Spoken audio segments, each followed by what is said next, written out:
सुप्रभातम। चिदंबर महास्वामी को प्रणाम किए बिना ही अहंकारी कृष्णदास ने कीर्तन प्रारंभ किया। श्रुति स्मृति पुराणों के दाखलों से लोग प्रभावित हुए। ईश्वर सर्वभूतानां हृद्देशोऽर्जुन तिष्ठति भ्रामयन् सर्वभूतानि यंत्रा रूढ़ानि मायया। 18वें अध्याय के इस श्लोक को उद्धृत करने के पश्चात जय जय रामकृष्ण हरि यह नामस्मरण लोगों से कृष्णदास ने करवाया। भक्तिमय वातावरण निर्माण हुआ।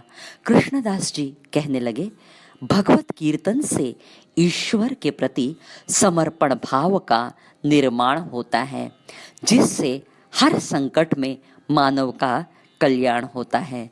कीर्तन का पूर्व रंग समाप्त हुआ। उत्तर रंग में कृष्णदास ने तमेव शरणम गच्छ सर्वभावेन भारत इस श्लोक को कहना आरंभ किया। भारत शब्द का केवल भा वे उच्चारित कर पाए, उन्हें शेरों की दहाड़ सुनाई दी।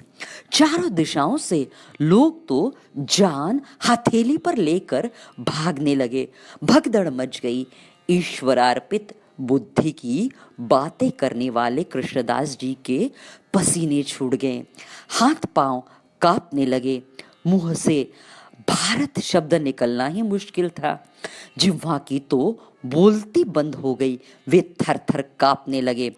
चिदंबर महास्वामी ने लोगों से कहा, जन हो, घबराइए नहीं, शांत रहिए।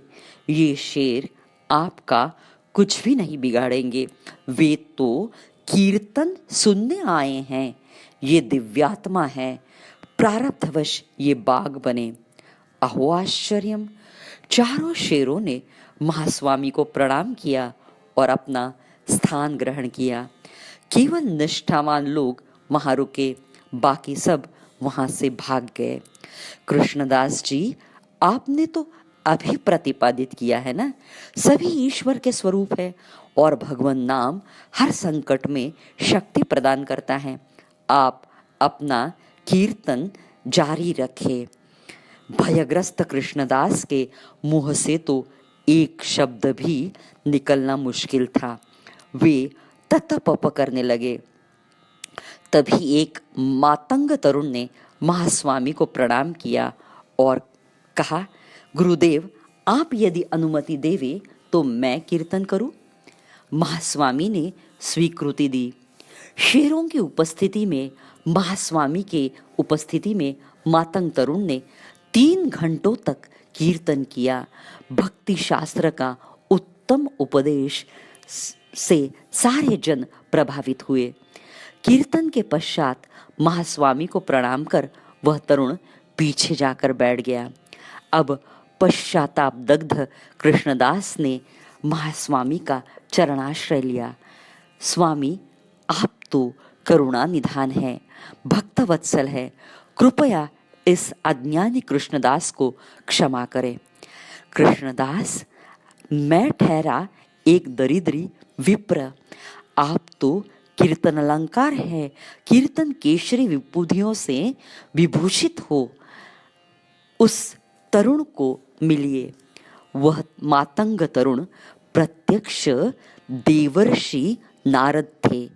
देवर्षि ने कहा, कृष्णदास, आपका शब्द पांडित्य, शब्द लालित्य तो उत्तम है, लेकिन शेरों की दहाड़ सुनते ही आपकी कृष्ण भक्ति कपूर की तरह गल गई। देवर्षि ने भक्ति सूत्रों से कृष्णदास को अवगत कराया और कहा, शब्दों को अनुभव का आधार चाहिए मनुष्य जन्म में, इसीलिए महापुरुष का आश्रय आवश्यक है। ईश्वर कृपा से प्रत्यक्ष शिवावतार सर्वांतर्यामी महास्वामी आपके समक्ष में है। चिदंबर स्वामी के शरण में जाइए। अब कृष्णदास की आंखें खुली। कृतज्ञता से आंखों में अश्रु भराए। चिदंबर स्वामी के पांव पकड़कर कृष्णदास कहने लगे, इस अज्ञानी जीव के तारणहार आप बनो। महास्वामी ने उन्हें विदागी देते हुए कहा, यह आपकी विदागी। सद्गुरु, इस मोहजाल से मुझे अब विमुक्त रखो। इस मुमुक्षु को केवल अब आपके मार्गदर्शन की आवश्यकता है। कृष्णदास ने अपनी अपार संपत्ति दरिद्री लोगों में बांट दी। गुरु के उपदेशानुसार एकांतवास में जाकर तपस्साधना की और आखिर अपने मनुष्य जन्म का सार्थक किया।